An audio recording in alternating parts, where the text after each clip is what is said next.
তার মানে তুই চাচ্ছিস ওই মানুষটা তোর সামনে আসুক? আমি চাই সে আরো অনেকদিন আড়ালে থাকুক। আমি তাকে দেখার জন্য, তার বুকে মাথা রাখার জন্য ব্যাকুল হয়ে যেতে চাই। আচ্ছা, কি হচ্ছে এসব? এটা কি কোথাকার কোন না কোন ছেলে তোকে ইমপ্রেস করার জন্য এটা সেটা দিয়েই যাচ্ছে, দিয়ে গেছে দারোয়ানের কাছে, তাও এক চালাকে দিয়ে। সহ্য, ভয়ঙ্কর। আমার কবুতর আমাকে দিয়ে যাও। হেই মহান প্রেমিক, কবে দেখা হবে আমাদের? তুমি কি সত্যিই মানুষ নাকি অন্য কেউ? সত্যিই তো গুড লাক রে অনন্যা, এমন একজন মানুষ বোধ হয় প্রত্যেকটা মেয়েরই স্বপ্ন। আচ্ছা, তুই কি কোনোভাবে বুঝতে পারছিস যে মানুষটাকে? বুদ্ধ একটা। যদি পারতাম তাহলে তো ওকে চাপতে ধরতাম আর বলতাম, মেরি জান অনেক হয়েছে, এবার থামো। ক্যাম্পাসের মধ্যে যদি কেউ থাকে, ধর আমাদের বন্ধু বান্ধবের মধ্যেই যদি মানুষটা হয়, তাহলে তুই কি করবি?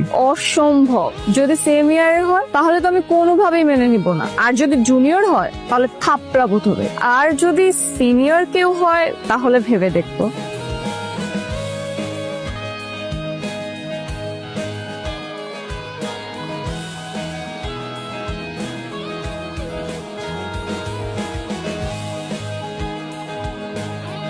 আমি না আসলে বুঝতেছি না, আমি কিভাবে অনন্যরে বুঝাবো যে আমি সেই মানুষটা। আমি কিভাবে ওর সামনে গিয়ে দাঁড়াবো? টাকার উপর টাকা চলাইতেছো, ওই মেয়ের পিছনে সময় নষ্ট করতেছো, তো তুমি তারা বুঝতে দিবা না যে তুমি তার সেই মানুষ? তো ভাই, আমি তো জানি ও সেম ইয়ারে কারোর সাথে রিলেশনশিপে যাবে না। এখন এটা জানার পর আমি কিভাবে ওর সামনে গিয়ে দাঁড়াই? আর তুমি নিজে না বলতে পারলে তোমার বন্ধু বান্ধবকে দিয়ে বলাও।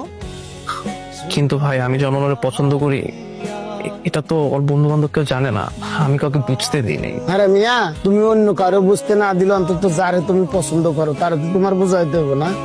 আকারে ইঙ্গিতে যেমনি হোক তোমার তার বোঝানো লাগবে না?